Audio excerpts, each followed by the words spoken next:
Alin ang iyong pipiliin? NMAX TechMax or RoadSync ng ADB?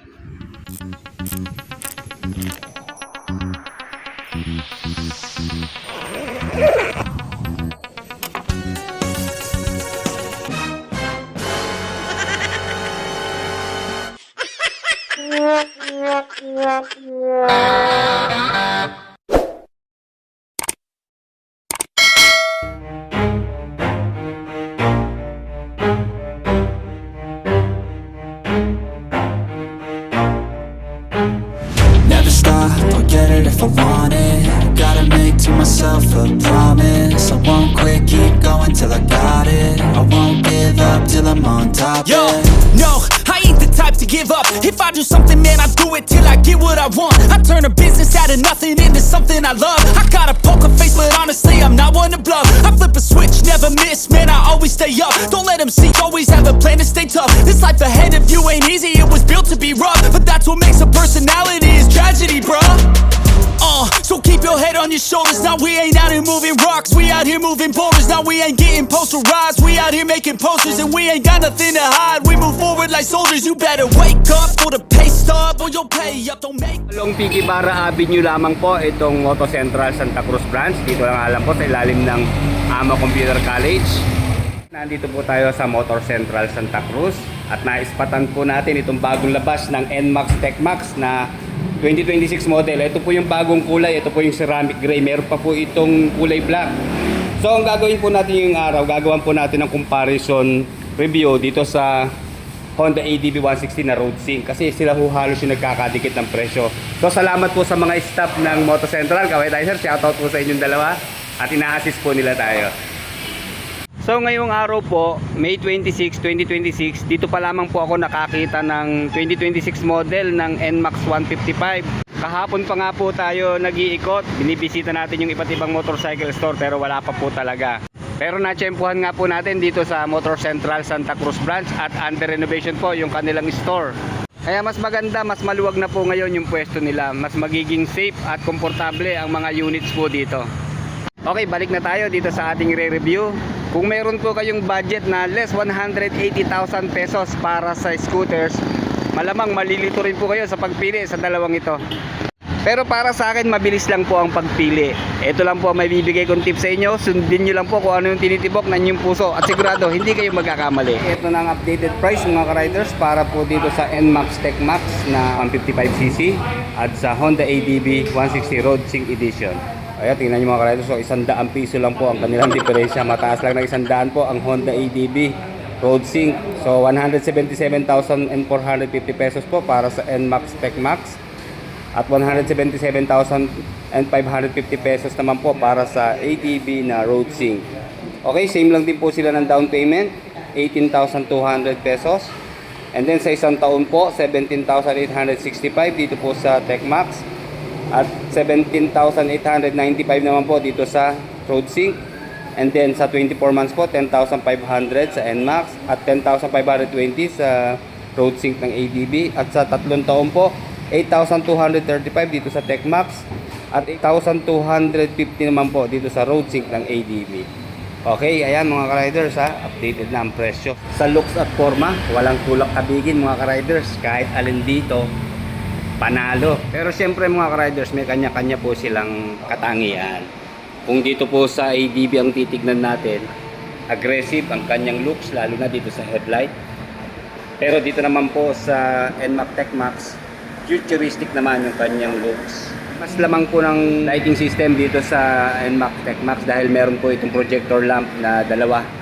Yung kanya pong high beam, low beam sign. And then, may DRL po sa ilalim ng kanyang headlight na full LED na rin po. Hanggang dito po sa turning signals niya na naka-vertical, full LED po yan mga riders. So yun lang naman po ang nilamang niya dito sa ADB. Dahil naka-full LED rin naman po itong sa ADB RoadSync. Ito pa rin po yung kanyang DRL. Wala lang po siyang projector lamp mga riders.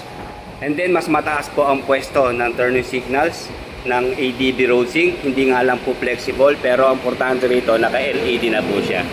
Sa taillight po, ganoon din ang forma. Isa pong aggressive at isa pong futuristic. So ayan, full LED po sa turning signals dito sa ilalim. And then yung kanya pong stoplight, taillight andito sa bandang taas. At dito naman po sa road sync ng Honda ADB. Nasa ilalim din po yung kanyang turning signals, hindi rin po ito flexible. And then sa taas magkakasama na po yung kanyang stoplight taillights. Then pareho pong malapad at mahaba yung kanilang mga windshield. Yun nga lang po dito sa windshield ng Road Sync Edition, adjustable po yung kanyang bracket. Pwede natin itong itaas at ibaba. Siguro mga between 5 inch ang kanyang itataas. Pero dito po sa NMAX Tech Max, naka-fix na po yung kanyang windshield at medyo tinted siya, di ba? Unlike dito sa Road Sync Edition, transparent po or clear visor yung ginamit. Pareho na po silang walang mga decals design at emblem lang po ang mga nakalagay, kaya ang premium po ng datingan. Dito po sa side profile ng Tech Max, ayan yung kanya pong emblem ng Yamaha. Okay, dito po sa Honda, wala siya po ditong emblem sa front. Bali nasa side po yung kanyang emblem. Ito po, na kulay gold pa ang ginamit po. ADB 160. So dito naman po sa NMAX Tech Max, medyo dark po yung pagka-chrome niya, di ba? Dalawang kulay po ang nirelease dito sa 2026 model po ng NMAX Tech Max. Ito nga pong ceramic gray, meron din po itong black. At dito naman po sa Honda ADB 160, matte pearl crater white, and then quartz brown. Isunod na po natin yung kanilang mga suspensions. Dito po sa front, almost the same sila ng sukat po ng mga telescopic fork na suspension. And then sa front fender, dito dalawang kulay po sa NMAX Tech Max, ceramic gray and then matte black. At dito naman po sa ADB 160, pure matte black po yung kanyang kulay. And then sa mga mag wheels po, brown po dito sa ADB 160 at kulay gold naman po dito sa NMAX Tech Max. Size 13 po yung mag wheels at ang gulong naman po ay 110 by 70 by 13 dito po sa front. IRC tire po na tubeless. At dito naman po sa Road Sync ADB, may size po ito na 110 by 80 by 14. And then syempre tubeless din po ito na federal tire. Sa braking system po, lumamang na itong si NMAX Tech Max dahil naka dual channel ABS na po sa kanyang mga preno. At dito naman po sa ADB 160 na Road Sync, single channel ABS pa rin po. Nandito po sa harap. May traction control system po ang NMAX Tech Max. At Honda selectable torque control naman po sa Honda ADB. Sa rear suspension naman po, pareho lang po silang naka dual shock na meron pong sub tank. Dito po sa ADB kulay gold at kulay brown naman po dito sa NMAX Tech Max. Disc brake sa rear, nasa right side po dito po sa NMAX. And then meron po siyang single piston caliper. Naka-ABS na rin po ito. And then iba lang po ang shape ng disc dito po sa Honda ADB. May pagka-flower shape po. And then single piston caliper, wala na po siyang ABS dito sa rear. 130 by 70 by 30 naman po ang size ng gulong dito sa rear ng NMAX Tech Max. At 130 by 70 by 30 naman po dito sa rear tire ng Honda ADB. Hindi nga po mas maliit ng 1 inch yung kanyang gulong dito sa rear. And then dual sport na po or pang on and off road na ang gulong po ng ADB. And then sa muffler naman po mas sporty at naka-upright po ang muffler ng ADB. And then sa heat guard niya ito plastic na black. And then meron pa po siya rito protection na metal na heat guard. And then plastic naman po dito sa tip. So yung elbow po niya nakatago na po sa ilalim nitong radiator cover. Kaya hindi tayo mapapadikit. At dito naman po sa Tech Max, bali kapareho pa rin po nung muffler ng Aerox at NMAX na naunang version. Plastic na heat guard. Naka-upright na rin po yung pwesto ng kanyang muffler. And then nakatago rin naman po yung kanyang elbow, protected ditong radiator cover. And then 800 ml po ang engine oil capacity ng Honda ADB at 1000 ml naman po dito sa NMAX Tech Max. And then sa mga upuan naman po, same quality lang din, naka double stitch dito po sa ADB. Ayan, two-tone siya na pagka gray and then black. Then hindi po siya camelback type sita, medyo malalim lang yung tabas ng kanyang upuan. So tamang-tama naman sa atin to, magiging komportable tayo dahil almost meron na rin tayo ditong stopper. Hanggang dito po sa back rider seat, malambot naman po yung kanyang foam at medyo malapad din po sila pareho. And then sa grab bar, pareho po silang bakal. Yun lang dito sa grab bar po ng ADB, dalawang piraso siya. Ayan. At dito naman po sa NMAX, buo siya. Malaki po ang underseat storage ng ADB 160, nasa 30 liters at 25 liters naman po dito sa NMAX 155. And then tumitimbang po ng 135 kilos sa wet weight itong si NMAX Tech Max. And then meron po siyang seat height na nasa 770 mm at 125mm na ground clearance. And then mas magaan po ng 1 kilo ang ADB 160 Road Sig dahil tumitimbang lang po ito sa wet weight ng 134 kilos. And then 780mm po ang seat height. At mataas po ang kanyang ground clearance, nasa 165mm. And then pareho na pong nasa gitna yung kanilang mga gas tank. So dito po sa NMAX TechMax, bali 7.1 liter po ang fuel tank capacity. At 8.1 liter naman po dito sa Honda ADB. And then sa fuel consumption po nitong NMAX, 41.6 kilometers per 1 liter approximately. So yun po ay kaya hanggang 300 kilometers ang full tank. So dito naman po sa Honda ADB 160, maabot po ito ng 45 kilometers per 1 liter. And then sa top speed naman po, dito sa Honda ADB 160 Road Sig, maabot po ito hanggang 122 kilometers per hour. At 125 kilometers per hour naman po dito sa NMAX TechMax. Pero syempre depende pa rin po yun sa bigat ng riders, sa road condition, weather condition. And then dito po sa NMAX TechMax, meron po ito maximum power na 15.4 horsepower at 8,000 RPM and 14.2 Nm of torque at 6,500 RPM. Dito naman po sa Honda ADB 160, meron po ito maximum power na 15.8 horsepower at 8,500 RPM and 14.7 Nm of torque at 6,500 RPM. 4-stroke, single cylinder, 4 valve, single overhead cam, liquid cooled sa cooling system, fuel injected sa fuel supply system, isa pong 157cc displacement at isa naman pong 155cc displacement. And then nakaka-amaze na rin po ang instrument panel nitong si NMAX TechMax dahil meron na po itong 4.2 inch TFT screen display na full digital. So ganoon din naman po dito sa Honda Road Sig Edition na ADB, 5 inches nga lang po dito mas malaki yung kanyang TFT display. Pareho na rin po silang may navigation, yung parang Google Map para i-guide tayo sa ating mga rides. And then phone connectivity sa pamamagitan po nitong Road Sync at saka sa Y-Connect, makikita na po natin yung notification ng ating cellphone. Nandito naman po sa left ang button ng traction control ng Road Sync. And then madali na rin tayo makakapag-browse sa menu ng Road Sync dahil ito na rin po yung kanyang control.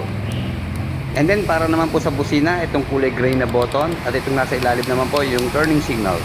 Dito naman po sa mga switches and buttons sa kanan, makikita natin sa ibabaw yung kanya pong idling stop. And then ito pong nasa gitna, meron po siyang hazard lamp. At sa pinakailalim naman po yung electric starter push button. And then yung kanya naman pong naked handlebar, kulay brown pa rin po. Okay, dito naman po tayo sa NMAX TechMax at marami po itong button. Unahin lang po natin kung kanyang high beam low beam sign. And then sa ilalim, turning signals. And then horn. And then bagong features po na 3-level downshift control. And then home and back button. And then dito po sa taas, up and down button. And then okay. Kaya komportable na po tayo makakapag-browse ng menu sa panel. And then may isa pa pong button dito sa harap. Ito po yung riding modes ng NMAX TechMax. Sports mode and touring mode. And then dito naman po tayo sa right side ng mga button and switches. Bali meron din po itong stop and start system. And then sa gitna po hazard lamp. And then electric starter push button. And then dito po sa ignition ng NMAX TechMax, nandito sa center. Bali yung knob po niya, ayan, nakalak lang po at wala pa pong baterya, hindi po naka-activate. So dito nga po meron siya dalawa pang button na kasama, yung fuel and seat. And then meron din po siyang dalawang packet, yung isa po walang cover at nandito na po yung charging port na ibang type ito. Ayan, type C na po. Dito po to sa NMAX ha. Ayan, malalim po yung kanyang packet. At dito po sa right side packet niya meron namang cover. Dito po nakapwesto yung kanyang remote control at yung dalawa pong emergency key. So may susi po dito sa compartment. At dito naman po sa Honda ADB, nandito sa right side po yung kanyang ignition. Bali smart keyless na rin po siya. Nandito naman po sa side yung fuel and seat button. Then kapag gamitin natin yung emergency key, ito meron po ditong bukasan para in case na kailangan natin, dyan natin pipihitin. Then nandito naman po sa left side yung kanyang packet. Makakitid lang siya pero malalim. Tama-tama lang sa cellphone natin. At dito rin po nakapwesto yung kanyang charging port na Type C na rin po mga ka-riders. At para sa stronger acceleration and smoother rides, gumamit na po ng electric CVT ang Yamaha. Naka-enhance Smart Power Plus naman po sa Honda ADB Road Sync for better performance. At traditional CVT pa rin po sa Honda ADB 160 Road Sync para sa easy repair and maintenance.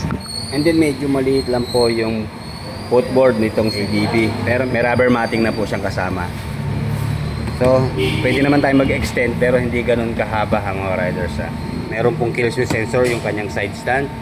And then aluminum po na footrest dito po sa back rider. And then sa NMAX TechMax naman po, napansin ko medyo mas malapad yung kanya pong footrest at yung extension mas mahaba po.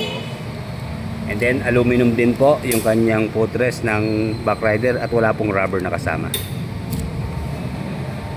Para po sa inyong mga karagdagang katanungan, message po sila sa Facebook account nila na Motor Central Santa Cruz.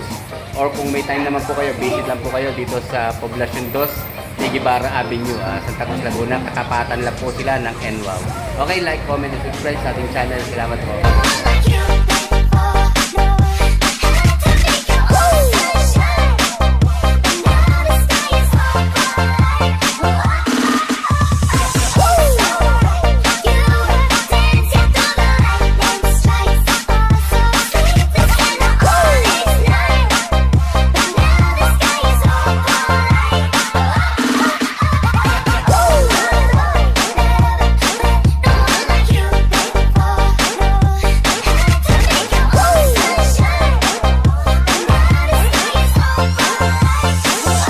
DJ J.